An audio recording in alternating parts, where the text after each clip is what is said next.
especie de programa de radio que hable de la realidad de la educación universitaria. Íbamos nosotros a ser un poco autorreferenciales y ellos nos iban a prestar el micrófono, era más o menos así.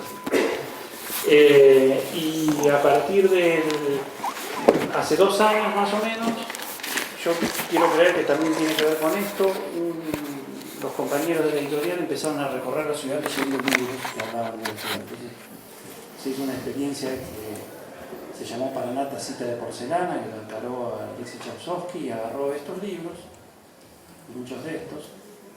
Esa colección se llama Cuadernos de las Orillas. En definitiva, en esta mesa, yo, digamos, de lo que sé un poquitito más es de esta parte. La otra parte me colaboran algunos que están acá enfrente, la parte de hacer el aula.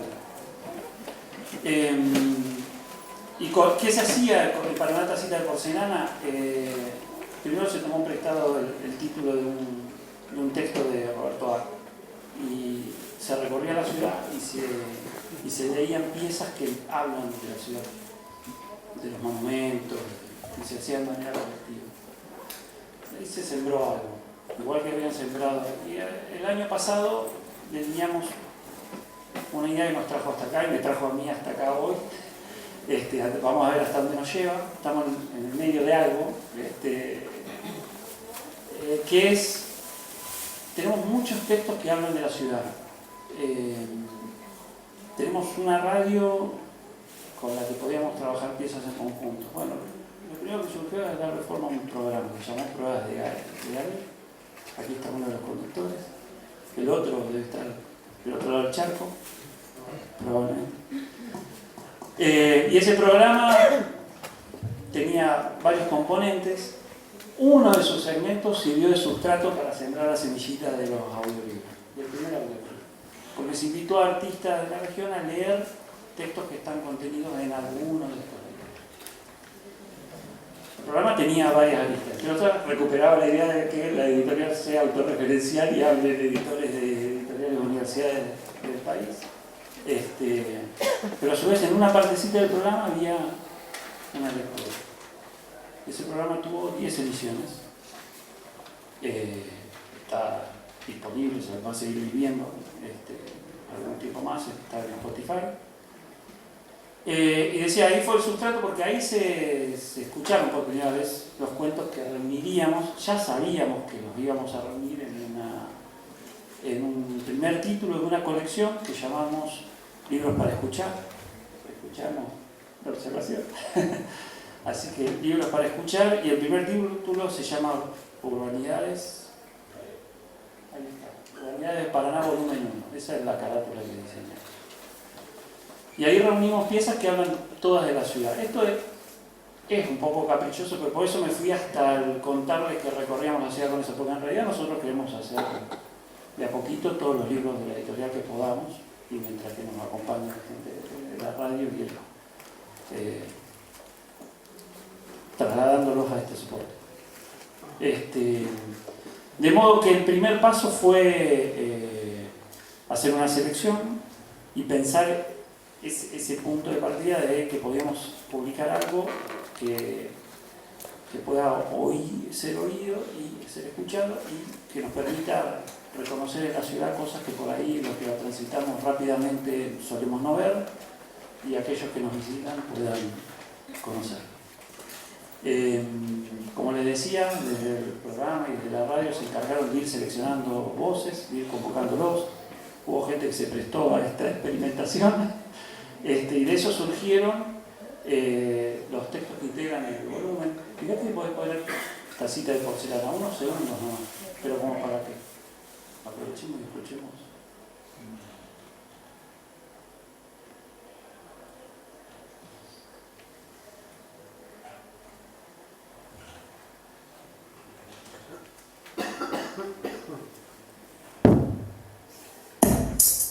Paraná, Tacita de Porcelana, de Roberto Albert.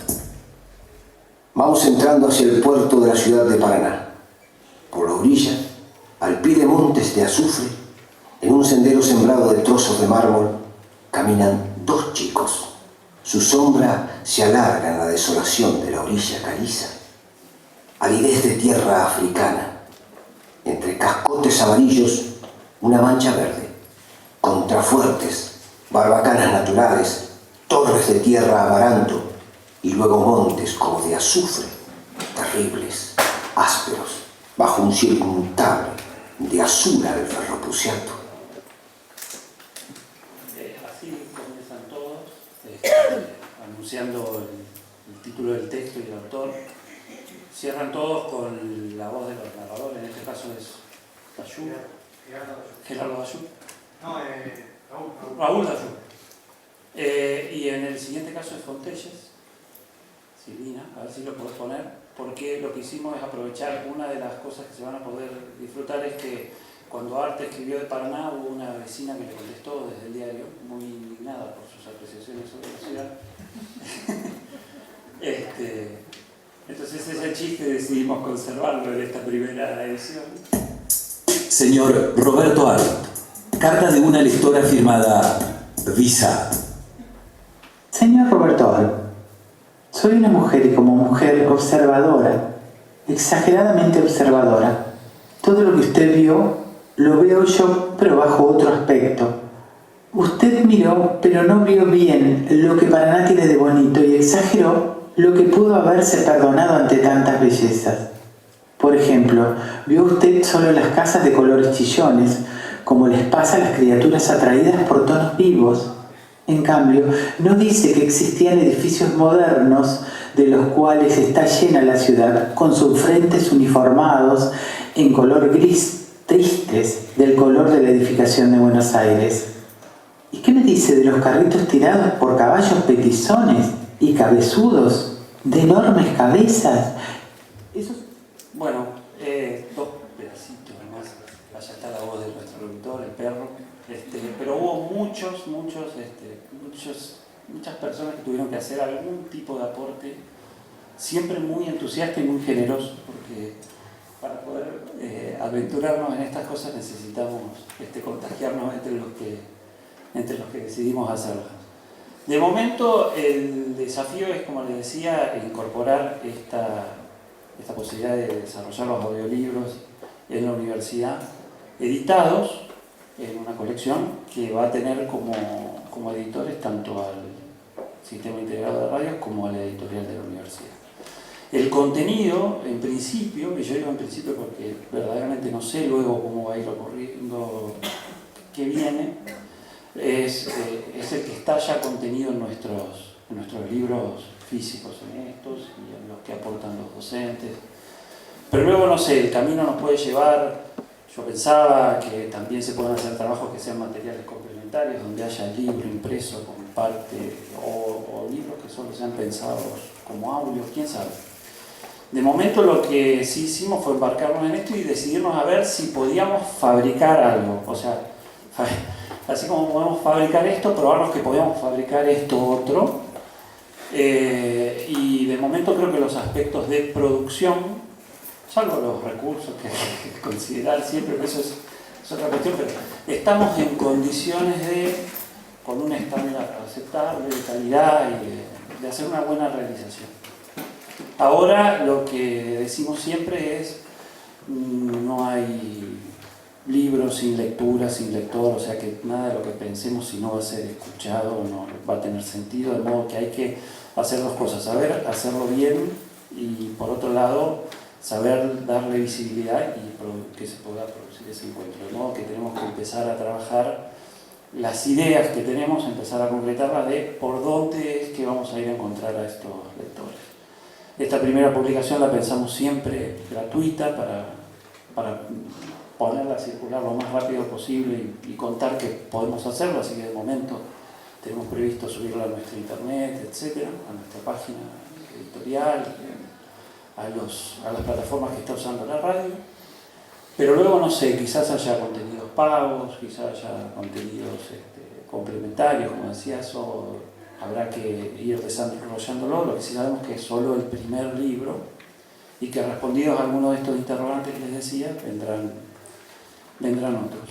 Creo que el desafío, ahora voy a hablar solo de la editorial de la universidad, creo que el desafío de la editorial de la universidad es poder a través de estos vínculos, porque la universidad está con con una radio que está en condiciones de trabajar este tipo de producciones, es hacer que el catálogo sea lo más amplio posible, que dé cuenta de todas las voces que hoy por hoy están integradas en una universidad pública como la de Entre Ríos, y que lleguemos con la edición múltiple, como decimos algunos, múltiple forma, múltiple formato, múltiple soporte, es decir, el libro este es el libro en códice, pero si hay que hacerlo abanico, que sea abanico, si hay que hacerlo con otras formas, explorarlas y eso, siempre en busca de la mejor experiencia de lectura que podamos lograr. Así que los invito a estar atentos, próximamente habrá novedad de publicación porque están todas las pistas terminadas. Así que, y bueno, muchas gracias y gracias por estar en un panel estoy muy interesado por escucharlos.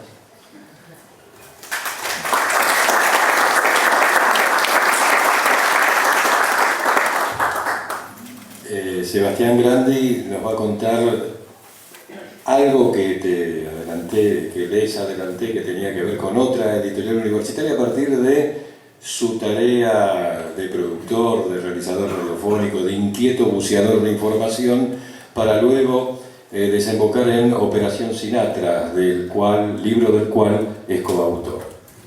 Bueno, buenas tardes, ¿cómo están? Gracias por venir y gracias por la invitación, que estas jornadas me parecen fantásticas. He tenido la oportunidad de ir hace unos años y siempre me parecieron un gran encuentro.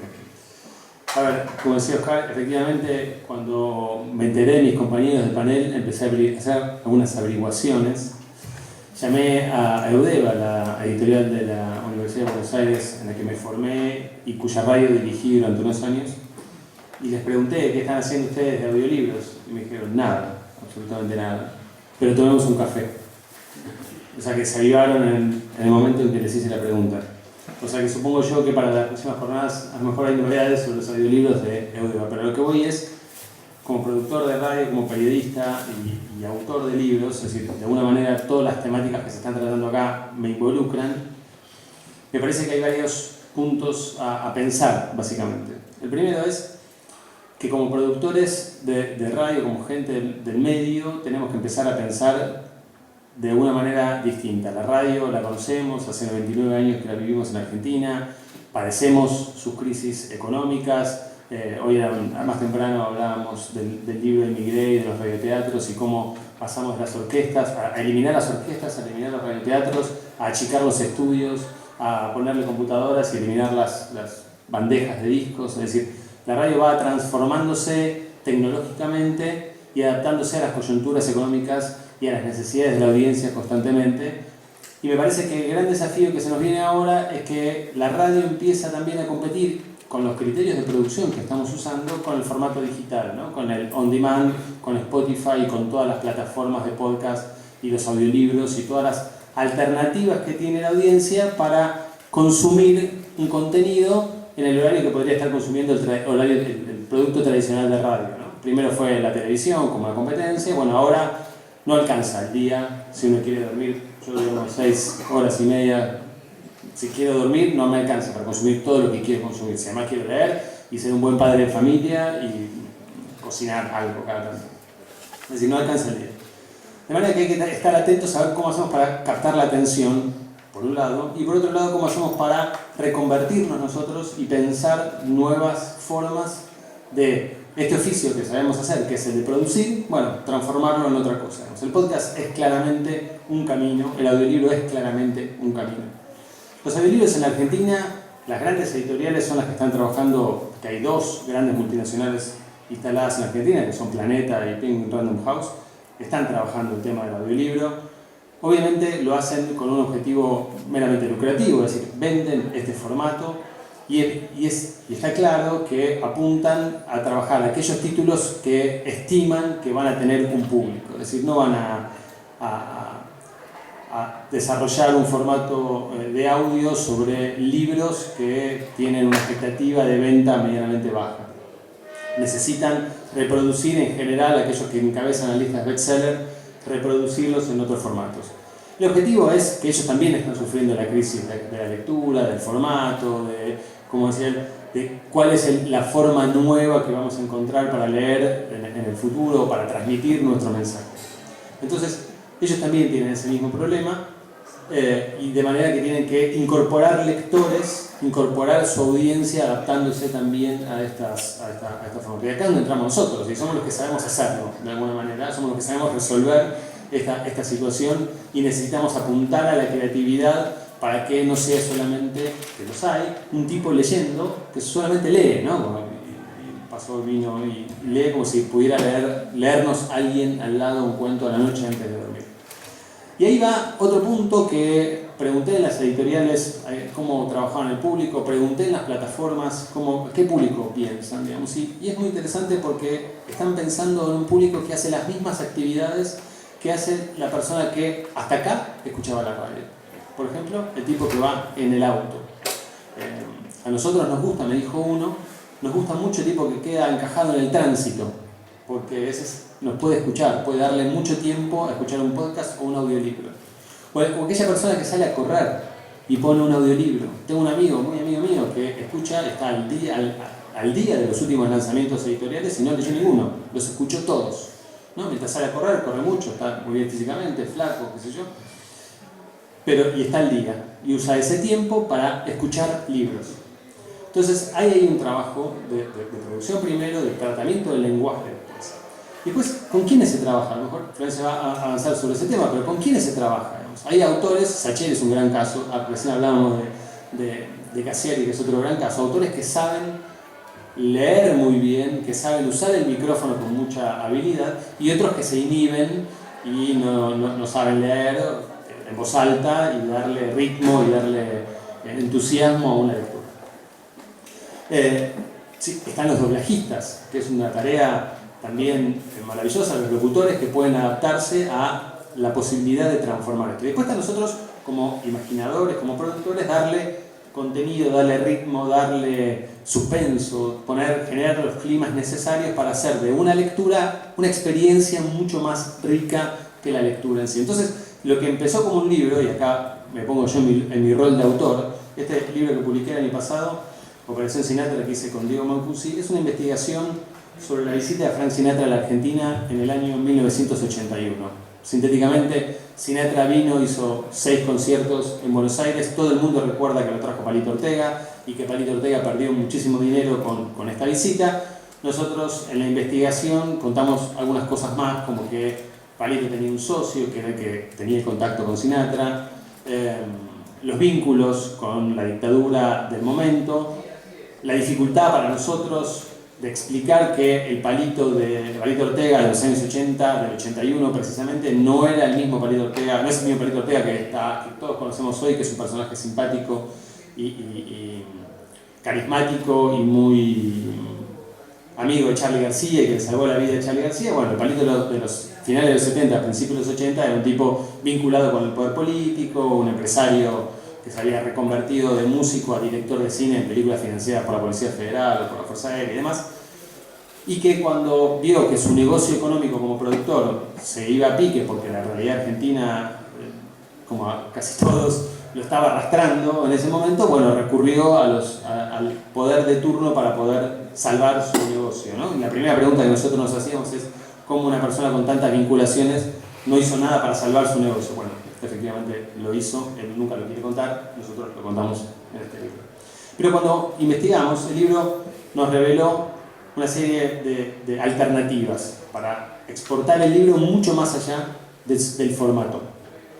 Primero es que tiene música de Sinatra, entonces podíamos hacer una playlist en Spotify y acompañar el libro con una playlist sobre, miren, esta es toda la lista de canciones que cantó Sinatra en la Argentina, ¿no? Entonces uno puede acompañar la lectura con una cantidad de música que viste el libro de una manera. Por otro lado, los archivos, es decir, hay archivos sonoros de las entrevistas que Sinatra dio a la televisión, a la radio, de las coberturas, y están los archivos sonoros que nosotros mismos generamos en las entrevistas que generamos para el libro. Todo esto se puede convertir en una serie de episodios, en una serie de ficción, una serie de investigación, casi en una narración, un thriller. El libro nosotros lo escribimos de alguna manera como una especie de thriller policial, pero se puede convertir en un thriller. Es decir, ¿a qué voy con esto? A que el autor, en los casos en que se puede, por supuesto no siempre se puede, a que el autor puede pensar su propio libro en otro formato, ir más allá del formato libro y empezar a exportarlo a otras plataformas y expandir ese universo que tiene el libro, que está cubierto por un cartón de un lado y del otro, que está sujeto a que el librero te lo ponga en la vidriera o a la buena voluntad de la prensa que lo quiera difundir, y que además tiene un ciclo. Este libro salió en noviembre, en diciembre se vendió muy bien durante las fiestas, en enero lo reemplazaron las novedades de enero y va yéndose hacia atrás en los anaqueles de las librerías. Y después, ¿a dónde va? ¿Qué queda con todo eso? Entonces, cuando nosotros lo pensamos, obviamente no desde el principio, a medida que avanzaba la producción, la redacción, la investigación, nosotros íbamos viendo que había muchas posibilidades para que el libro salga de ser un libro y se convierta en otra cosa. En un audiolibro, en una película, la editorial nos hace firmar una cesión de derechos por casi todos los formatos que se pueden inventar de acá al fin del mundo, que esperemos que no sean muchos hasta que se vence el contrato, digamos, que simplemente sean los que conocemos, pero a lo que voy es, empezamos a pensar el libro en todos sus múltiples formatos. Y esto es, me parece, el gran desafío que nosotros tenemos como productores hacia el futuro. Es decir, empezar a pensar que cada cosa que hacemos tenemos que empezar a ver de cómo la transformamos, la reconvertimos, la repensamos para otro formato distinto. Así como hoy en día en la radio es tan habitual, yo siempre odio algo de la televisión, que es cuando ponen por teléfono al movilero que está en el lugar, en vez de usar sus recursos, que es la cámara y el móvil, cuando sale por teléfono digo, hey, amigo, este es un recurso nuestro, de la radio, ¿no? O sea, vamos, hagan algo un poco más inteligente. Bueno, la radio toma muchas cosas de la televisión, toma muchas cosas de la imagen, nos vemos obligados a describir la imagen constantemente. La televisión toma muchos elementos de la radio, nosotros ahora tenemos que empezar a pensar en otros formatos. Y anoche hablábamos, entre copas, de un trabajo que estoy haciendo con un amigo común, Mariano Payela, para Spotify, que es una serie de entrevistas en la cual el gran desafío que estamos teniendo es narrar una historia. En la entrevista es narrar una historia. Entonces, no es solamente concertar una entrevista con la persona que queremos entrevistar y que sea un conversatorio, porque de eso las plataformas nos ofrecen muchísima cantidad de productos, sino ni siquiera, aunque seamos grandes entrevistadores y capaces de ir al fondo de una cuestión, ni siquiera es eso lo que estamos buscando, sino la posibilidad de narrar una historia dentro de la entrevista, que la historia sea parte de la entrevista. Y para eso tenemos un trabajo de preproducción muy complejo, porque requiere que el entrevistado no nos dé 1, 2 horas o 3 horas, nos dé días enteros, que se suba a un avión con nosotros y viaje, inclusive. Y el gran desafío que nosotros tuvimos al empezar este trabajo fue que lo primero que nos plantearon es: sean libres para imaginar lo que quieren hacer. Piensen, sueñen lo que quieren hacer. Después vemos cuánto cuesta. Yo les decía, nosotros pensamos al revés. Primero vemos cuánto cuesta y después vemos qué vamos a hacer con esa plata. Y dijeron, ese es el problema que ustedes tienen. Primero imaginen lo que quieren hacer, sueñen. A ver, ¿qué querés hacer? Hay una anécdota que yo siempre cuento, que me la contaron. ¿Ustedes se acuerdan del programa que tenía Diego Maradona en la noche del 10? Tuvo un programa en Canal 13 que era como el entrevistador, una especie de mega show en Canal 13 que se llama La Noche del 10. Me contaron una anécdota que me parece fantástica. El día que lo presentan a Maradona con su equipo de producción, dicen: Diego, este es tu equipo, los mejores productores del canal a tu disposición, mucho gusto. Dice Diego, ¿qué querés para tu primer programa? Y Diego dice: a los Rolling Stones. No, dice el productor, Diego, no podemos conseguir eso, entonces no son los mejores.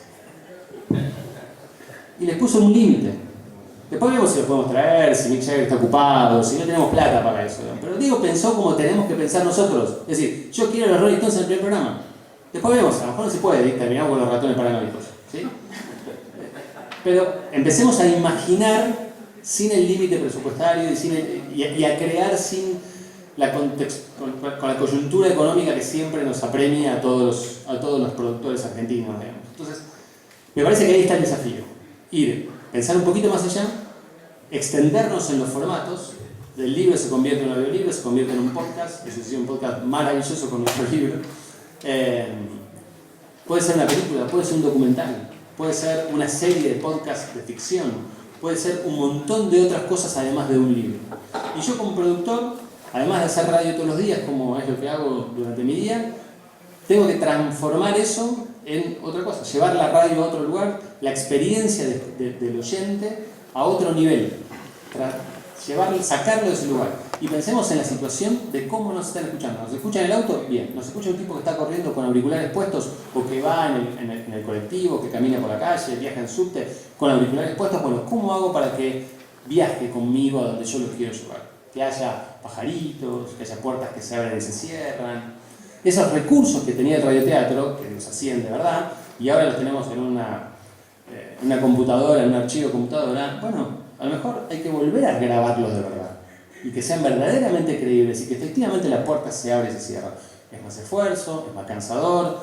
¿Para qué lo voy a hacer si tengo un archivo que lo puedo hacer en la computadora? No sé, yo creo que hasta ahora las pruebas que hemos hecho con una puerta que se abre y se cierra de verdad y no una grabada, emocionó más que la puerta grabada. Entonces a lo mejor hay que volver a esa experiencia. Yo trabajé muchos años en Radio Nacional y veía a las dos carátulas que caminaban y hacía tal fulano con los zapatos caminando arriba de la mesa. Y él dirá, esto está grabado en un archivo, no hace falta. No sé, me permito dudar. A lo mejor tenemos que volver a que si se escuchan pasos, sean pasos de verdad. Y que esté caminando y esté caminando de verdad. Como no hay imagen, la primera pregunta que siempre me hacen es, ¿para qué viajaste a Jujuy a grabar un asado? Que fuimos a grabar un asado, comimos un asado con unos músicos jujeños. Y me dice, ¿por qué fueron hasta Jujuy? Porque si no, no me creías que estábamos en Jujuy. Se escucha todo. Caminamos, cerramos el auto, golpeamos la puerta, nos abren, entran, nos sirven el asado, está todo. Entonces es importante transmitir, que nosotros sepamos transmitir eso, y me parece que ese es el mensaje más contundente, digamos, que quisiera dejar en esta mesa, la idea de expandir todas nuestras capacidades, de que el libro, en este caso Operación Sinatra, que recomiendo, se pueda reconvertir en otras cosas y sobre todo pensar sin el límite presupuestario. Después vemos cómo lo pagamos, ¿no? Pero primero imaginemos, después la cuenta la pagan otros.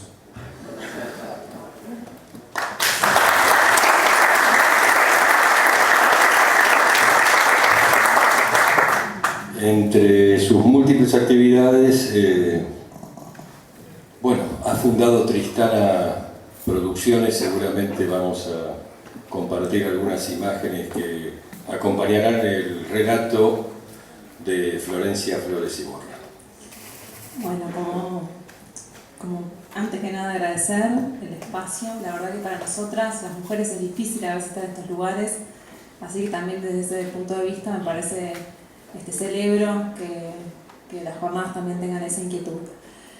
Efectivamente, hace 5 años fundé Tristana Producciones, que básicamente es una productora que surge para producir contenidos a demanda, pero que además tuviera una perspectiva de género. Yo estudié la carrera de producción de radio en Éter y cuando estaba transitando mi último año pensaba, bueno, ¿qué hago con todo esto que estoy aprendiendo? ¿Dónde puedo trabajar? ¿En qué radio puedo encontrar un lugar? Y la verdad que la respuesta era casi que nula.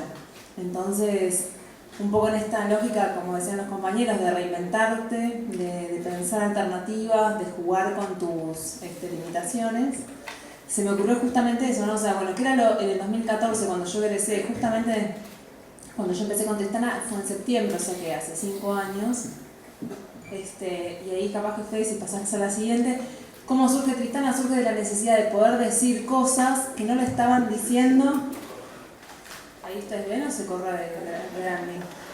Ahí va. Gracias. Básicamente, en ese momento, en el 2014, septiembre de 2014, una escuchaba la radio y escuchaba muy pocas mujeres. Y generalmente escuchaba un relato muy machista. Y escuchaba generalmente una improvisación de varios muchachos hablando sobre temas muy variados. Y no había concursos. Una sola vez me presenté a un concurso para trabajar en Radio Nacional Ushuaia. Y pensaba que no sabía. Entonces a veces es una dificultad, ¿no? Poder producir si sos mujer. Entonces ahí lo que pensé es, bueno, ¿cuál es mi diferencial? Justamente, que tengo esta perspectiva que en ese momento no era tan común como lo es hoy, por suerte, y gracias al laburo de muchas compañeras, sino que era algo novedoso, ese era mi diferencial. Yo pensé en hacer un un sitio web donde tuviera un portfolio, que si mañana me cruzaba con Pergolini y le dijera, che Mario, escuchame acá, y que estuviera todo actualizado.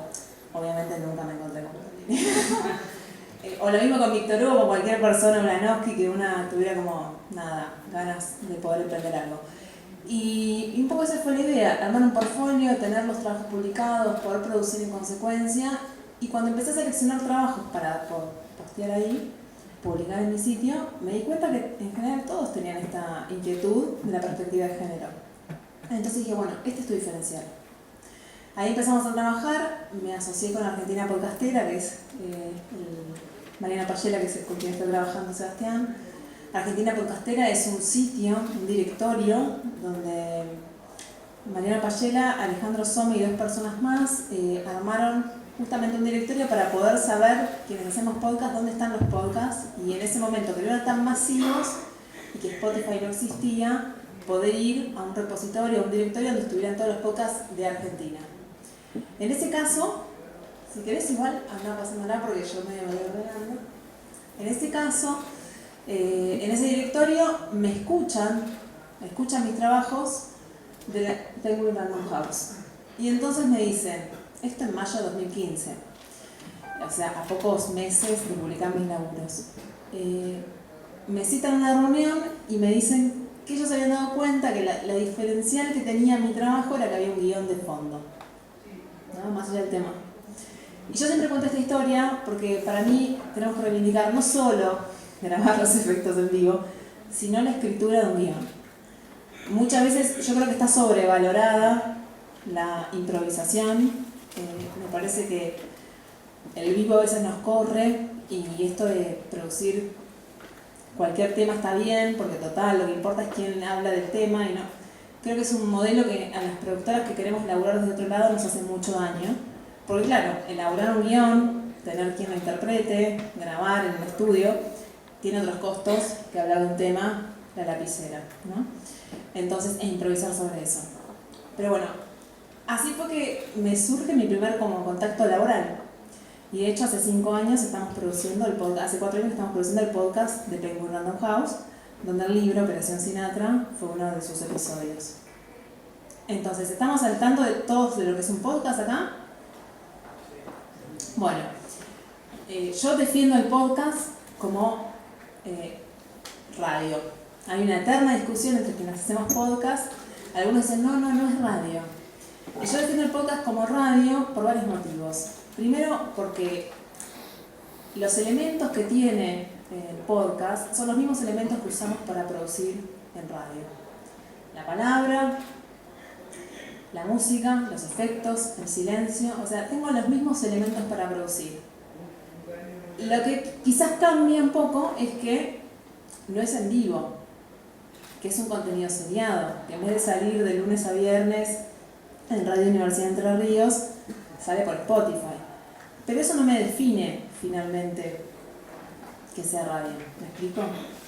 Pero además, y acá para mí esta es la mayor complicación, que la palabra podcast es una palabra extranjera, y creo que ahí es el problema. Con algunos compañeros bromeamos diciendo que es la cosa sonora, ¿no? Como para poder hablar en español. Pero el tema es que, digamos, si ustedes van, la palabra podcast tiene, es la unión del acrónimo POD, que significa Public on Demand, o sea, publicado a demanda del público, más la abreviación de broadcasting, y se toma el cast de ahí. O sea, una traducción posible es radiodifusión a demanda del público. O sea, radio. Entonces yo siempre doy esta discusión y a veces me parece como muy tonto estar perdiendo el tiempo en decir, ¿es radio? ¿No es radio? Yo creo que sí lo es, lo defiendo a muerte porque yo me considero una radialista y entonces, y me gusta jugar con esa idea. Lo que cambia es la forma en que se escucha. Ya no sintonizo el dial, ¿no? Para escuchar un programa, un podcast, sino que voy a internet, voy a Spotify, voy a la aplicación de Android, voy a la aplicación de iPhone si tengo un iPhone, o sea, voy a la página web. Eso es lo que cambia, porque con internet no solo cambió la forma de producir, sino que también cambió la forma de escuchar. Entonces, en ese sentido es que me reinvento en el 2014 y genero también una productora de podcast, porque eso era lo que yo tenía como ventaja. no tenía un medio, lo tenía que construir. Bueno, a través de internet. Ese era mi canal de difusión. Y un poco, bueno, con el tiempo fuimos generando... bueno, esto es una explicación. La palabra podcast en sí, la primera persona que lo usó fue en el 2004, este periodista que es Ben Hammersley, que es un periodista inglés del diario The Guardian, donde daba algunas características, que incluso, si ustedes ven, todas estas características son compatibles con la radio, ¿no? Eso yo siempre lo traigo para argumentar por qué el podcast es radio. Pero bueno, yendo a las producciones, Federico, si podemos, más adelante quizás después volvemos a los números. Ahí va. Para mí, ¿qué es lo que me permitía tener una productora, ¿no? de estas características? Y bueno, por supuesto, primero generar nuevos relatos, contar historias, sumar otras voces, ¿no? Porque a veces no, así como les decía, las mujeres no estamos en los medios, ni que hablar las travestis, las lesbianas, o sea, no hay lugar para nosotros ahí, bueno, al menos en los públicos, voy a ser quizás un poco más justa. Los comunitarios estamos ahí, pero siempre como una militancia, ¿no? O quizás en los medios universitarios, por una cuestión quizás de integración estudiantil. Pero las comerciales no nos llaman. O sea, ninguna radio a mí me ha llamado para decirme, che, ¿querés conducir con Barsky la mañana? Y no. O sea, llaman a varones. Entonces, y en las públicas todavía, justo le contaba antes de empezar esta charla, comentaba que en Radio Nacional Rock estuvieron como una demanda de exigencia, de bueno, tiene que haber más mujeres. Y entonces decidieron armar una grilla de 12 a 16 con conductoras mujeres o con conductores varones, pero que hablaban sobre temas de género, que incluían artistas musicales mujeres, para poder empezar a cortar esa brecha. Pero bueno, estamos avanzando un montón igual en relación a hace 5 años cuando yo empecé, pero todavía no estamos a la par, ¿no? Así que bueno, un poco en ese sentido me parecía que estaba bueno traer algunos ejemplos de producciones. Este es el podcast que producimos de Tristana para Penguin Random House, donde el episodio de Operación Sinatra tuvo su capítulo. Y básicamente es esto, es compartir historias en voz alta, promover la lectura, promover los libros de la propia editorial, poder hablar con los autores y las autoras. Eso es lo que nosotros también tenemos el diferencial. La editorial tiene ese acceso. ¿Por qué no usarlo? ¿No? O sea, si Matías Martín, por ponerse un ejemplo, quiere hacer una mención en su programa sobre este libro, lo puede hacer. Pero yo tengo el autor. ¿Por qué no lo voy a aprovechar ese contacto? Y es mucho más rico cuando escuchamos las dificultades que tuvo Sebastián o que tuvo Diego para la hora de escribir este libro, o el problema del uso de los archivos de, qué sé yo, 1000 cosas, o por qué la necesidad de hablar de este tema y no de otro. Entonces, eso me parece que enriquece. Bueno, escuchar a los autores leyendo, para mí eso es re lindo. Que los autores o las autoras te seleccionen una parte que a ellos les gusta el libro por X motivo, que lo fundamenten. Esas cosas son las que hacen que este podcast tenga su diferencial, que es justamente ese. El contacto con los autores, las autoras. Después, yo soy uruguaya y este es mi sobrino Salvador. Y resulta que a principio de año, como cumplimos 5 años, dijimos, bueno, vamos a hacer una encuesta en Tristana, a ver qué quiere que produzca la gente que escucha Tristana. Y me dijeron deporte. Y yo dije, ups, qué problema, yo de deportes nada. Y ahí se me ocurrió, bueno, pero justo está la Copa América, ¿y qué pasa si yo pienso el relato de la Copa América, que es muy común, pero por un niño? Entonces ahí le pregunté a mi hermano, que es el padre de la criatura, y le pregunté a Salvador, me dice, sí, pero yo quiero solo hablar de la selección celeste.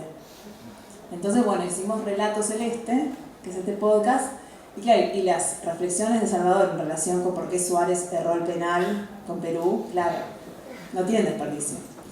Entonces, es esto, ¿no? Todo el tiempo buscar cuál es tu diferencial.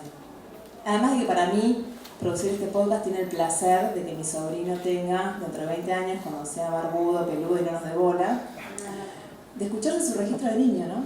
Eso que para mí es algo tan lindo, el poder grabar cosas que después se pierden. También, bueno, esta fue otra de las producciones que tenemos, lo mismo.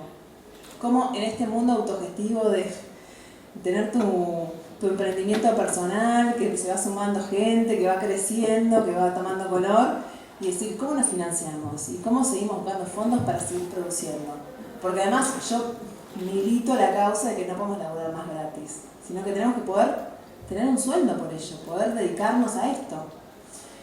Y entonces ahí se me ocurrió presentar un proyecto de mecenazgo. Decir, bueno, el podcast es algo novedoso, podemos hacer un podcast de cultura, de entrevistas, en donde una actriz como Malena Solda charla con sus colegas sobre cine, sobre teatro, sobre actuación. Y, claro, ¿cuál es el diferencial de este podcast? Justamente, que Malena Solda puede charlar con estas personas como colegas, como pares, y eso es lo que hace que Aliberti, por ejemplo, en la entrevista con Furriel, no tenga ese vínculo. No va a ser lo mismo que Malena le pregunte a Furriel, che, ¿te acordás cuando hicimos tal escena, que pasó tal cosa en tal escenario? Y eso hay otros periodistas que no tienen ese acceso. Entonces ese era el diferencial. Y donde además la conductora tuviera ese rol como también de protagonista, ¿no? No solo en el rol de entrevistadora, sino también que poder sumar su experiencia con su interlocutor o su interlocutora para poder producir. Pero además también el pensar el hecho de muchas veces estas personas que son como de la farándula, famosos, yo creo que este podcast lo que hace es humanizarlos también. Y la verdad que también tuvieron castings en los que no quedaron, se rompieron el alma para llegar a donde están, tuvieron suerte porque los vio alguien, yo qué sé. Pero hay un montón de cosas que a veces uno, o al menos yo, una de las cosas que más me sorprendía cuando grabábamos, era este entusiasmo de decir, no, yo para estar acá me rompí el alma. Y laburé esto y esto, y nadie habla de eso, ¿no? Como que generalmente se habla de los éxitos que tienen, de cómo le pegaron en el rating, de la novela, cómo, qué sé yo, de las novias que tienen, o sea, entonces era también un poco hablar de otro lugar, y ahí ese era el diferencial. Y bueno, y presentamos el proyecto de mecenazgo, quedó seleccionado, fue un proyecto aprobado, declarado de interés cultural, conseguimos que el Banco Santander nos financie con un montón de plata. Yo me acuerdo que no sabía qué hacer en su momento. Voy a poder pagar a una persona que transcriba todas las entrevistas. Se me hacía agua a la boca. Y finalmente, bueno, ahí logramos producir 2 temporadas, 10 episodios.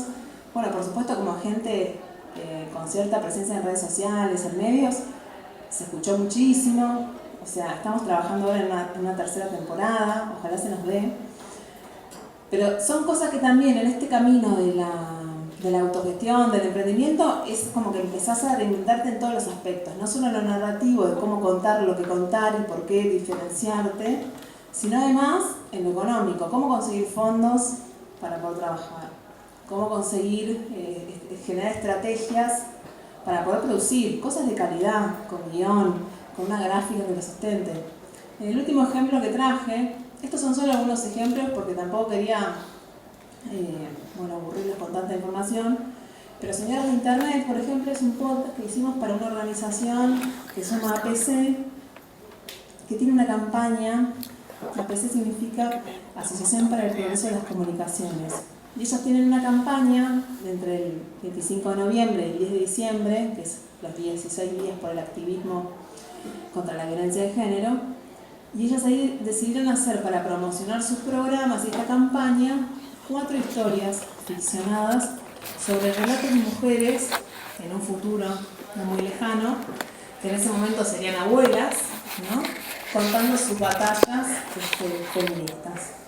Y entonces eso también fue lo interesante, la mirada de la tercera edad, ¿no? Y cómo incorporar eso y el movimiento feminista también en ese lugar. Entonces, y esto fue un podcast que nos pidieron, que nos llamaron de APC para que lo produjéramos. Entonces a veces uno tiene que tener como la fe de que si una labura con calidad, si le pones todo lo que querés. Yo considero que la radio es mi lenguaje, yo quiero como poder dedicarme a esto 100%. Todavía no lo logro, pero he avanzado mucho. Entonces me parece que es la forma en la que yo siento que puedo contar las historias que quiero contar. Entonces, poder producir en consecuencia es genial. Así que, para mí, como pantallazo de los podcasts... quizás como volver a los números, Federico, porque eso también habla. En los últimos años ha habido un gran boom de lo que son los podcasts, o al menos se ha masificado el término, ¿no? La gente, mi madre hoy sabe lo que es un podcast. Hace 5 años yo le decía que estaba armando una productora y decía, ¿de qué? Entonces ahí una se da cuenta que algo pasó. Yo tengo como varias teorías, creo que tienen que ver con muchos factores. Uno de ellos es que hoy por hoy, con la crisis que tenemos, producir audiovisual para las empresas es muy caro. Entonces se van a este lenguaje, que es más barato porque no tenés equipos de cámaras y demás. Entonces,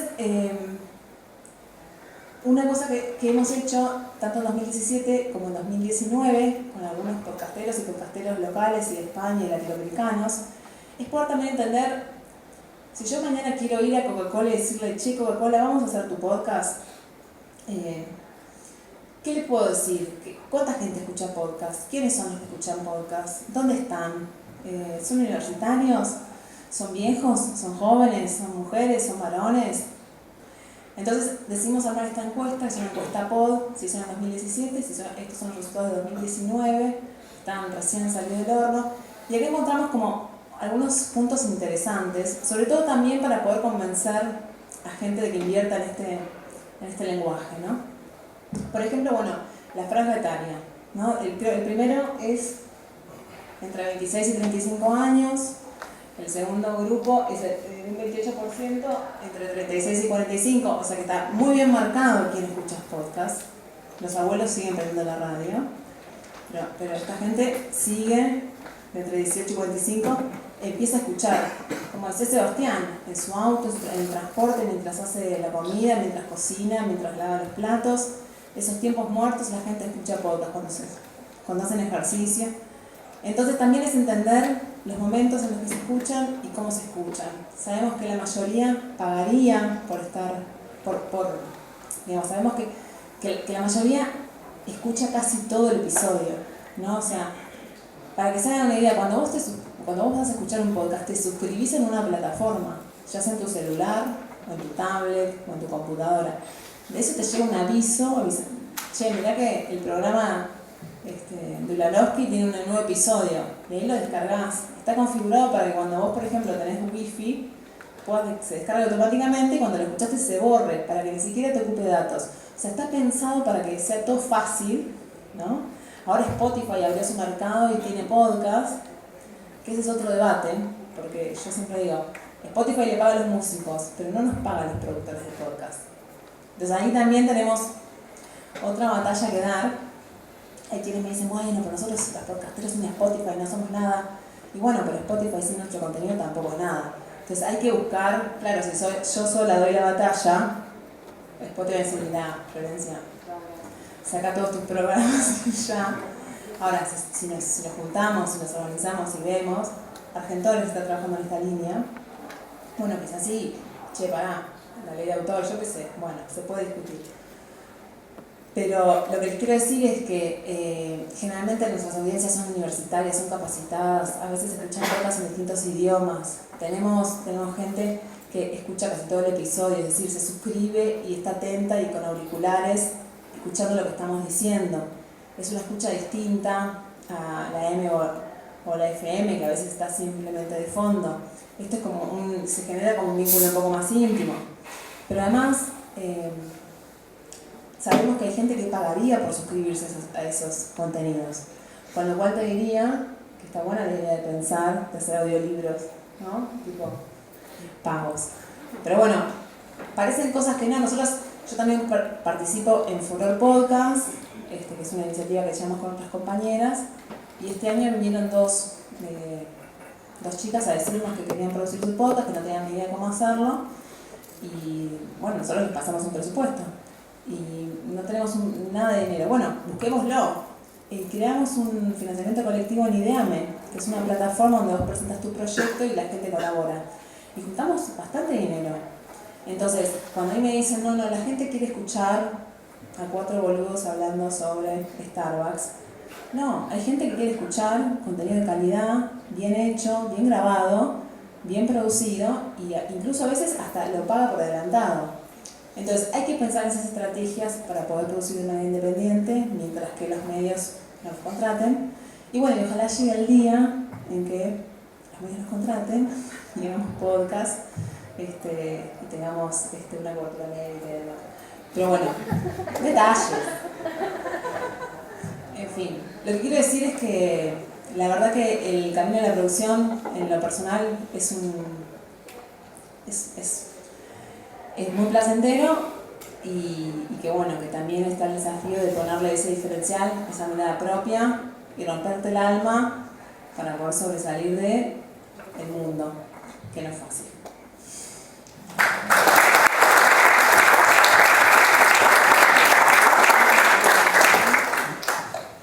Probablemente después de escuchar a Sebastián, a Gustavo, a Florencia, vaya tomando mayor consistencia la frase disparadora de estas 13ª jornadas. Esto que está expresado con medios y modos diversos de producir y escuchar. Ahora hay que escucharlos. Ellos los van a escuchar y van a responder. Ahí tenés el micrófono. Hola, ¿qué tal? Buenas tardes. Mi pregunta va dirigida a Florencia. En principio, bueno, felicitarte por todo el laburo. Quería preguntarte más que nada cómo fue la experiencia, ¿no? Ese desafío hace 5 años atrás de emprender la productora, pensando, por un lado, ¿no? en bueno, disponer de los recursos económicos necesarios, como vos decís bien, ¿no? En esto de buscar no trabajar gratis. Y también cómo ha sido la organización al interior de la productora en tanto recursos humanos, si es un trabajo colaborativo, si hay algún, digamos, equipo fijo, cómo han ido gestionando, ¿no? en sus comienzos la productora. Gracias. Bueno, gracias a vos primero por las felicitaciones. La verdad que Tristana, al principio era yo solita, grabando, editando, locutando, cada tanto pidiendo, pagándole a locutores o locutoras para que hagan su trabajo también, y hasta que en un momento, claro, el primer cliente era Penguin y era un podcast, y en ese momento no teníamos entrevistas con los autores todavía, y a mí me pedían que ficcionara algún punto en particular que yo detectara del libro que se podía contar una historia dentro de una historia. Lo cual era dificilísimo, porque no ficción justamente son libros que generan una ficción. Entonces me acuerdo un día vino uno sobre la ciencia de cómo nos reímos y por qué. ¿Cómo te lo explico, no? Entonces dije, bueno, llegó un momento en que ya como los recursos empezaban a repetir, y ahí me di cuenta, bueno, esto, les hice el planteo a la editorial de poder aprovechar justamente las voces de los autores y las autoras y poder incorporar una entrevista como un recurso.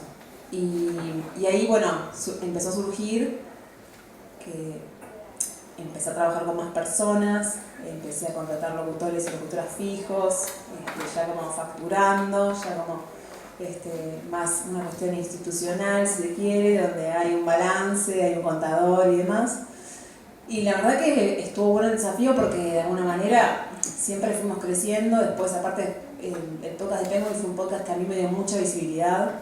Mucha gente, bueno, de hecho, entre otras cosas, la charla de hoy también es por ese podcast, ¿no? Porque estamos hablando de libros. Entonces, como que es un podcast que tiene mucha visibilidad.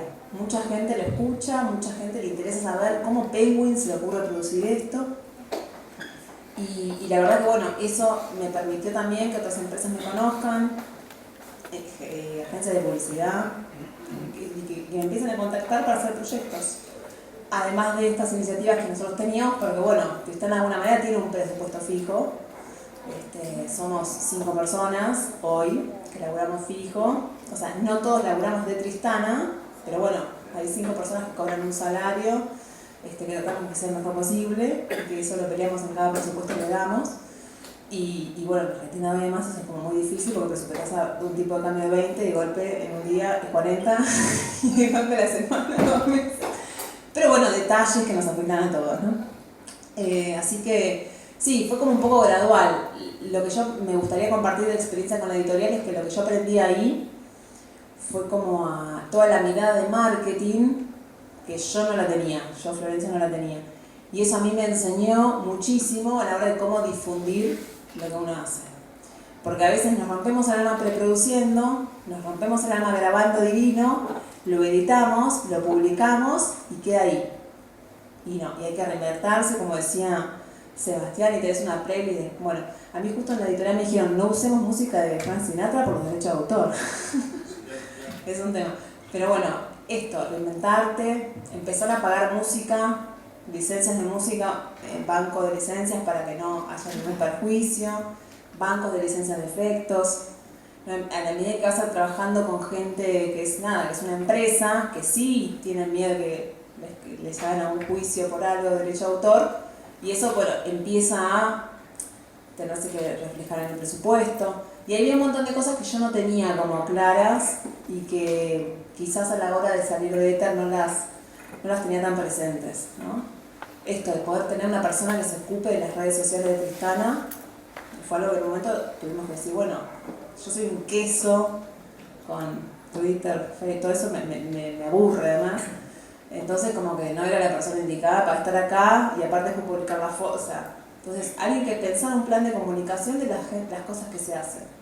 Y eso nos dimos cuenta que cuando empezamos a hacer eso había otras estadísticas en las escuchas. Entonces producir es un largo camino, la la grabación y la post. Eso fue como lo que me queda de aprendizaje de todo ese proceso.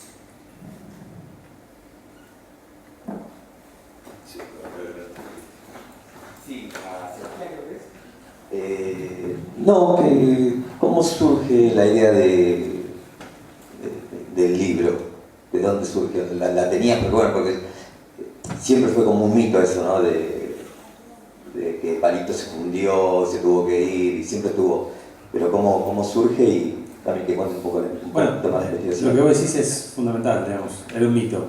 Es decir, tiene mucha verdad que Pablito se fundió, efectivamente, digamos. Pero quedaba ahí en el recuerdo y había una historia que él repetía constantemente como una especie de verdad que nadie repreguntaba, ni se preguntaba si las condiciones fueron efectivamente así. Y con Diego hablando, Diego había escrito una nota cuando se cumplió el aniversario, creo que eran 35 años redondos justo de la visita de Sinatra, y a partir de ahí hablando, una pregunta que yo le hice es una pregunta muy básica de cualquiera de nosotros con muchos años viviendo en este país, es decir, cómo una persona tan poderosa, famosa, exitosa y con vínculos con el poder, no pidió ayuda al poder para que lo rescate en un momento de crisis. Un país que ha estatizado su deuda varias veces. ¿Tuviste una entrevista? Sí, bueno, una vez que nosotros llevamos la propuesta a la editorial, la editora en ese momento, Gaby Comte, nos dijo, está buenísima la idea, hay archivo, hay mucha gente para entrevistar, pero si no habla Palito con ustedes específicamente de esto, o sea, no hay recortes diarios, no hay entrevistas a otros periodistas, si no habla con ustedes específicamente de esto, no hay libro. Y Palito es un tema que él no quiere, francamente, que le pregunten demasiado.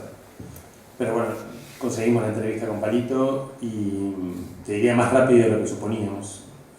Accedió y pudimos entrevistarlo y fue una entrevista muy larga y muy compleja en donde con la repregunta, y esto es el trabajo, reivindico mucho lo que dice ella, lo que dice Flor del tema del guión, ¿no? Es decir, la preproducción. Cuando uno va a una entrevista, en este caso, y sabe de lo que va a hablar, bueno, puede repreguntar. Entonces, en este caso, Palito nos volvió a contar la misma historia que había contado todo el mundo, solo que nosotros fuimos con un montón de preguntas y zonas oscuras que no teníamos demasiado claras, y ahí se abrieron muchas otras puertas para el desarrollo del libro, como mucha profundidad sobre los vínculos con el poder político, con el poder militar en ese momento, o militares que visitaban a Sinatra o tenían reuniones o negocios que se tejían en torno a la figura de Sinatra o que Sinatra tejía con la dictadura en Argentina, que es lo que transformó el libro de ser una anécdota de la visita de Sinatra a un libro ya un poco más complejo en su contextura, en su coyuntura política.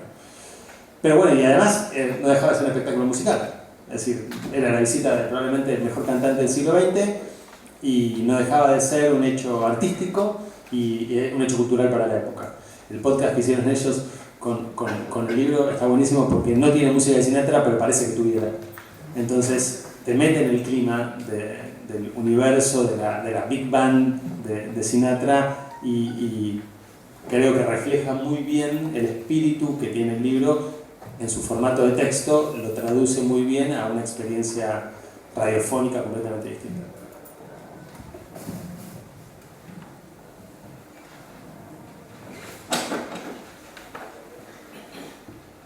Hola, quería preguntarle a Gustavo, porque yo llegué un poquito tarde. ¿Los audiolibros están o estarán disponibles? ¿En qué formato, en qué plataforma, de qué manera?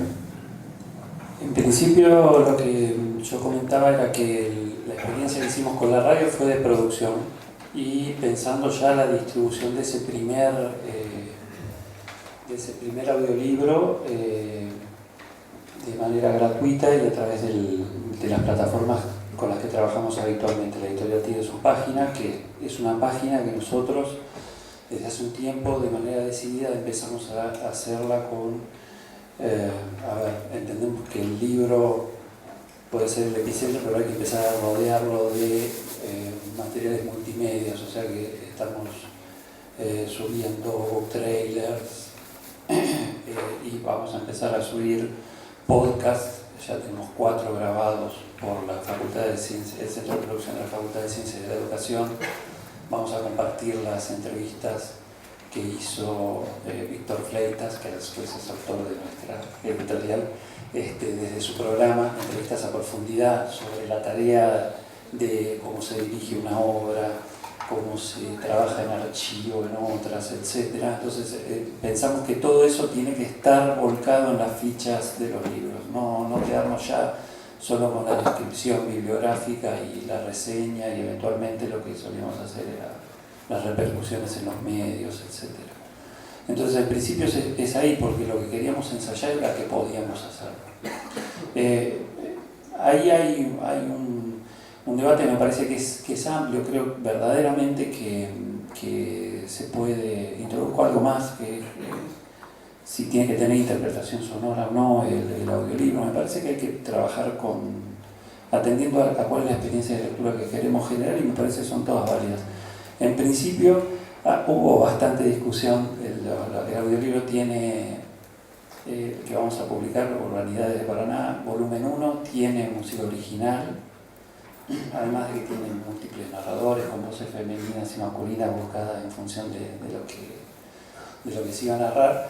Pero teníamos la discusión y yo era más partidario de que sean voces puras, porque lo que queremos en el horizonte está la expectativa de que puedan ser escuchadas in situ, es decir, que a través de un código QR o de una advertencia de oportunidad de audio, las personas que estén recorriendo la ciudad puedan en su celular, lo único que tendrían que tener es datos, o había wifi en algunas zonas de Paraná, que puedan tener la oportunidad de estar frente a un monumento o estar frente al islote municipal o estar recorriendo alguna de las calles y escuchar en esa oportunidad cómo alguno de nuestros escritores la narró. Entonces ahí había una discusión. Para llegar ahí vamos a necesitar seguramente, si nos decidimos por la oportunidad de audio, desarrollar alguna aplicación, y si no, hacerlo a través de código QR y podría estar soportado en nuestras propias plataformas. De todos modos, la radio ya tiene al menos uno de los pies, porque dicen que el río, la profundidad del río no se prueba con los 2 pies, dicen. Entonces, el primer pie lo tenemos puesto, así que Spotify seguramente puede ser una alternativa, no sé, habría que ensayarla, pero la radio ya tiene contenido en Spotify. De modo que este es solo el primero. Supongo que habrá material gratuito y pago, pero vos deslizaste algo que tiene que ver también con la variedad de títulos, con el, ¿cómo se llama? La ciencia de cómo nos reímos y por qué. Bueno, nosotros también vamos a pasear en el catálogo, bajo la colección Libros para Escuchar, vamos a andar por manual de matemática, botánica, etcétera, porque créanme que, por ejemplo, es muy interesante ver cómo leen en laboratorio. Entonces ahí te encontrás con un montón de experiencias, de uso de dispositivos, etcétera, que así como las estamos utilizando para interpretar el modo en que fabricamos estos, bueno, habrá que prestar atención si un audio no funciona mejor. De hecho, videos sí, ya eso lo tenemos decidido. Es más fácil explicar cómo se empala una orquídea para que florezca con un video que con 25 páginas. Perdón, quiero comentar algo que decís que me parece que es muy interesante. Cuando yo estaba en la radio de la UAC, sigue estando el programa, hay un programa del programa UAC 21, que es el que hacen los estudiantes secundarios antes de entrar al CBC, que se emite por la radio de la UBA, ¿no? Hablamos más temprano del viejo formato del mensaje al poblado rural. Es casi lo mismo porque dan las clases por radio en y aparte como los programadores nunca quieren la clase por radio, la ponen en horarios, ¿no? Sábado a las 7 de la mañana. Y no imagino nunca un oyente secundario que se levante el sábado a las 7 de la mañana para escuchar una clase por radio. Pero el podcast empieza a ser, o el formato del podcast, empieza a ser una alternativa on demand para poder ir y escuchar finalmente esa clase y nada, o leer el manual que sea más entretenido de alguna manera. Te comento la advertencia que me han hecho algunos autores que no van a ir a clase. Justo el caso que yo cito es de un programa a distancia, digamos, pero bueno, el autor o el profesor tendrá que hacer clases. ¿Eso es el desafío para él? Acá, sí. Para el autor del libro, una pregunta. ¿Qué le generó como sentimiento agarrar una figura pública como la de Palito Ortega en torno a mostrar otra faceta? Porque por ahí lo que hemos crecido bajo las películas de Palito Ortega, sus orígenes en Tucumán, historias de barrio, lo tenemos, por lo menos tenemos otra imagen de Palito Ortega que es muy diferente a la que usted está señalando, por supuesto, en su obra, ¿no? No hay que perder esa imagen de Palito Ortega, hay que complementarla con la otra, básicamente. Es un hombre complejo como somos todos nosotros, digamos. Y es cierto que es un hombre que ha salido de la pobreza de Tucumán y ha llegado a la fama y al éxito y económico, tiene una familia maravillosa, todos sus hijos son talentosos, y es un gran compositor además, todo eso es verdaderamente cierto. También tuvo, sobre todo en una época, esta otra faceta, digamos. Fue un hombre muy famoso y muy poderoso en una época muy difícil para el país y se vinculó con el poder político del país. De hecho fue gobernador y fue senador nacional. En la comparación que nosotros hacemos con Frank Sinatra, que es un músico que tiene una vida personal muy parecida, también es un músico que sale de un pueblo pobre en las afueras de Nueva York y triunfa mundialmente, el límite que se puso Sinatra es no saltar nunca a la política, que Palito sí lo hizo. Entonces, pero los dos tenían ese vínculo, esa relación muy cercana con el poder de su país. El desafío ahí era tratar de explicarle al lector que este personaje es más complejo y que esta visión tan romántica que tenemos todos de Palito Ortega no hay que anularla, pero hay que complementarla con toda esta otra información. Palito, por supuesto, ninguno de nosotros quiere mostrar nuestra faceta más oscura, ¿no? Y Palito tampoco. Nosotros la mostramos en función a la historia que queríamos contar. Es decir, por supuesto nos enteramos de muchas cosas que no podemos chequear y que si son ciertas hablan muy mal de él, pero no hace falta contarlas porque no hacían al fondo de la historia que queríamos contar. Pero me parece que ahí está el desafío y repensar. Hay algunas cosas que uno las vuelve a leer, declaraciones públicas en el momento que estaba Sinatra en Argentina, tanto de Sinatra como de Palito Ortega, que leídas hoy, bueno, tienen otro contexto. Yo siempre cito una entrevista que supuestamente la revista Gente le hace a Sinatra, que a nosotros Palito nos cuenta que Sinatra nunca sale del hotel y nosotros mostramos que hace una visita a la Quinta de Olivos. Y en una entrevista que le hace Sinatra a la revista Gente, cuenta que en ese viaje a la Quinta de Olivos, Palito nos niega la salida, pero Sinatra habla de eso en una entrevista pública. En ese viaje a la Quinta de Olivos por la Avenida Libertador, desde el Hotel Sheraton hasta la Quinta de Olivos, le sorprende la arquitectura de la Ciudad de Buenos Aires, como habla gratamente de la arquitectura de la Ciudad de Buenos Aires, en especial de la Escuela Superior de Mecánica de la Armada, dice en el 81, dice Frank Sinatra, ¿no? Entonces, digamos, eso pasa en un texto de la época con total naturalidad, pero nosotros, muchos años después, nos llama la atención. ¿Por qué Sinatra se detiene? ¿Por qué la periodista, hoy Gaby Cosifi, editora de Infobae, la periodista que hizo nota, se detiene en eso? El editor de Gente se detiene en eso, digamos, en que lo que más le llama la atención a Sinatra de Buenos Aires es la Escuela Superior de la ESMA, Centro Clandestino de Detención. Bueno, eso explica cuál era el Sinatra del momento, cuál era el Palito del momento, qué estaba pasando en ese momento y que hoy toda esa parte la quieren borrar. Por cuestiones de tiempo nos quedan 2 preguntas por delante. Bueno, saludos, una pregunta para Florencia, felicitaciones, disculpa la llegada un poco retrasada. quizás ya lo explicaste, pero me parecería igual si podés hacer un poco hincapié en la construcción del lenguaje para los medios que solicitan, sea empresa, organización o en este caso también la radio, porque ya podemos visualizar, no asociar el podcast solo al concepto radio, ¿verdad? Entonces, ¿cómo trabajás el lenguaje de acuerdo a lo que puede ser y luego eso a la adaptación del medio que requiere exhibirlo? Sí, yo he hecho podcast para radios, digamos, comunitarias y he hecho podcast para que solo se escuchen en internet.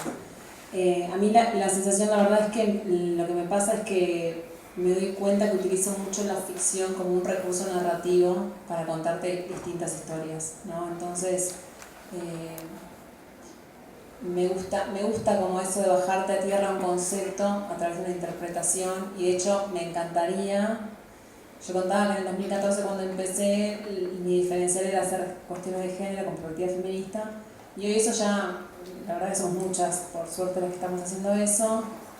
Entonces siento que ya no me diferencia, sino que soy una más que hace quizás más tiempo que está haciendo esto.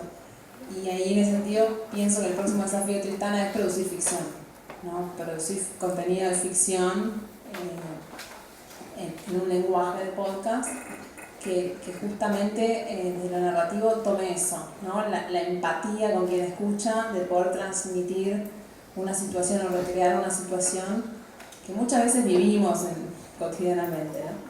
Entonces, sí, yo creo que algunas empresas vienen con alguna cuestión específica. Por ejemplo, ahora me contactaron de una agencia de publicidad para hacer un podcast sobre una empresa de tecnología que vende antivirus. Y yo pensaba, ¿cómo hago que un antivirus sea atractivo? Y como buscando un poco, la ficción fue el camino. Y bueno, si empiezo a pensar situaciones de oficina, donde todo el tiempo estás con la computadora y no te queda otra, y entraste a una página web que, o recibiste un mail que pensaste que era de tu banco y resulta que hiciste doble clic donde no había que hacer doble clic, y descubriste que está este virus tremendo que no sabías su existencia. Pero esas son situaciones cotidianas que me pasa a mi madre, me pasa a mí, a mis amigas. Entonces, como una cuestión de esto, bajar a la tierra un concepto desde una recreación ficcional y poder después venderte, comprate antivirus, los mejores antivirus del país, ¿no? O sea, entonces es como, me parece que hay más punchy que si yo de una hablo de las bondades del antivirus, que quizás no le importen a nadie, que generalmente están en inglés, que generalmente usan palabras difíciles, súper técnicas para que vos no entiendas lo que te están vendiendo, pero que se supone que lo que están vendiendo es buenísimo. Entonces trato de eso, de bajarlo como a partir de recursos profesionales a la vida cotidiana y a las cosas que nos pasan a nosotras, a nosotros viviendo en esta sociedad tan variada.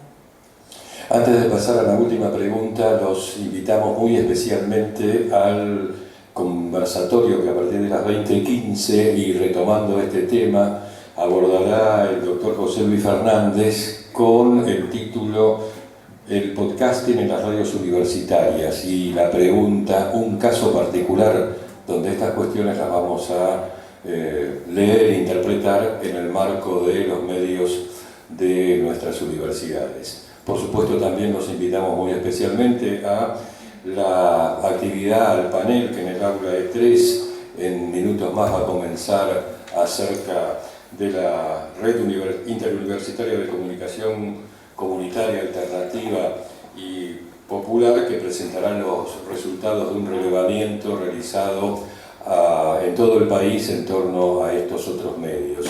Y también muy especialmente los invitamos, ya que veo que hay estudiantes y profesores que han participado o que conocen de la existencia del mismo, que a las 8 de la noche, hoy aquí en el auditorio y previo a la participación de José Luis Fernández, daremos a conocer a las premiaciones del 13º concurso o muestra estudiantil de producciones radiofónicas universitarias, donde tanto estudiantes de nuestro país como de Colombia y Ecuador han presentado distintas piezas en las 7 categorías que formó parte de esa actividad. Pase el chivo antes que se vaya. La última, la del estribo. Bueno, yo te quería comentar, porque me parecía interesante. Yo Yo soy de Radio Universidad Tucumán y en la radio, hace mucho tiempo, yo hace poco soy director, se trabajaba haciendo una recreación de los mitos y de las creencias, de las leyendas. El personal de la radio lo hacía, y hacían esto que comentaba el director de la editorial, de recrear el radioteatro. Y surgió que con los 30 años, las autoras, una está acá, está escondida ahí, les propuse por qué no hacíamos un libro. Y surgió la idea del audiolibro y de hacerlo en un código QR. Lo interesante es que la SADE se ofreció a trabajar con nosotros para hacer la edición. Y por otro lado quería aportarte, Diego, que fui uno de los 3 editores que en Tucumán investigamos a Palito Ortega, que fundió el Banco de la provincia de Tucumán, que casi quiebra la Caja Popular de Ahorro, que robó hasta el agua de los floreros, y que su su manera de revertir toda esa imagen era venir a llorar con su familia hermosa y talentosa en Susana Jiménez, por ejemplo, que está documentado, o sea, no te estoy inventando nada. El directorio de ese Banco Provincia terminó procesado y encarcelado. A él no lo tocó ni una gota de agua de todo eso. Gracias. Ricardo Valle tiene la final. Fede. La fuerza de trabajo, yo comparto con vos, tiene que ser remunerada, no tengo ninguna duda de eso. Pero, ¿cómo puede ser posible que se moneticen los podcasts cuando los oyentes tienen acceso gratuito a una enorme cantidad de podcasts, algunos de enorme calidad? Estoy pensando en todo el material que hay en iVoox, en SoundCloud, toda la producción de Podium Podcast Español, las producciones de Posta FM o las de la revista Anfibia. ¿Es posible que a pesar de toda esa oferta de acceso libre y gratuito, los podcasts puedan ser monetizables? Sí, la respuesta es sí. De hecho, Argentores también está trabajando en eso. Por ejemplo, un camino es el tema de las autorías, ¿no? Argentores logró un acuerdo con iVoox para que un porcentaje de las descargas vayan al autor del podcast, autor/productor. Y claro, lo que hay que hacer es registrarlo, lo que hay que hacer es demostrar que es tu podcast, que es tu contenido original y que no estás plagiando a nadie. Y eso, por ejemplo, es una forma de monetización. Entonces, ahora está yendo por Spotify también, en esta misma línea. Bueno, hay una jurisprudencia que garantiza de alguna manera que vos reconozcas, más cuando un caso con Spotify, como comentaba antes, le paga a los músicos, y, o sea, ¿por qué le paga a Fito Páez y no me paga a mí? Puedo llegar a entender tener una respuesta, pero básicamente la idea sería, vos estás usufructuando un contenido, yo no firmé ningún contrato con Spotify que diga que le cedo mis derechos, simplemente subí a esa plataforma de contenido. Ese es un camino. Otro camino es con tus oyentes. Primero que vos generes una suscripción. Segundo, hay plataformas también como Spreaker, como The Boom, que se supone que a partir de ciertas, si vos tenés solo tu podcast ahí y no en otro canal, se supone que en función de las escuchas ellos te pueden rendir un porcentaje de dinero en función de la publicidad que algunas plataformas de alojamiento tienen. Y después, como te mencionaba, en relaciones con proyectos de colaboración, digamos, de financiamiento colectivo. O sea, antes de producir, que vos le digas a la gente, che, quiero producir esta idea. El crowdfunding. Sí. Entonces, que por ejemplo una plataforma muy común acá en Argentina y en Latinoamérica es Ideame. Nosotros fue el primer podcast que se presentó en esa plataforma acá en Argentina. Queremos hacer un podcast de filosofía y literatura. Queremos que tenga 8 episodios con 8 temas distintos. ¿Nos apoyás? Y juntamos casi 200.000 pesos. Entonces, en diciembre de 2018, ¿no? Entonces, te quiero decir, hay muchas formas. Para mí, el camino es justamente eso, generar alternativas. Lo que pasa que todavía nos cuesta, digamos, si vos me preguntás si me encantaría que me llame Víctor Hugo, mira, che, tengo tanta plata por mes, te pongo en caja, estás en blanco, o sea, sí, me encantaría. Pero eso no sucede y no va a suceder. Entonces, me parece que lo que tenemos que hacer como productoras y productores independientes es generar estrategias, esto de buscar el fondo que capaz que se ocupa de tu tema pero no se ocupa de podcast. Y bueno, y ahí, no sé, es un podcast ambientalista, ahí, bueno, presentáselo a Greenpeace, yo qué sé. Empezar a generar estrategias. Algunas ya están como por la propia industria, que sobre todo en Estados Unidos y en España está creciendo mucho. Digo, el año pasado, bueno, en las últimas elecciones de Estados Unidos, Hillary Clinton hizo un podcast para su campaña política. O sea, estamos hablando, o sea, hay causas judiciales que se abren porque hay investigaciones de podcast, ¿no? Que dan cuenta que quien está preso es inocente y entonces se revuelve el juicio. Claro, Siria es un ejemplo. Entonces, bueno, Podium Podcast está haciendo muchísimas cosas alucinantes en términos de ficción. Y bueno, y cuando ves las producciones y cómo producen, es como producir cine.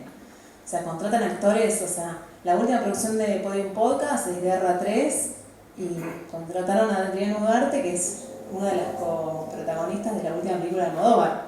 O sea, como es esto, es jugar con esa imagen. Entonces por eso decía, no solo es producir, sino también es pensar cómo lo distribuís, cómo lo vendés, y eso es un flor de laburo.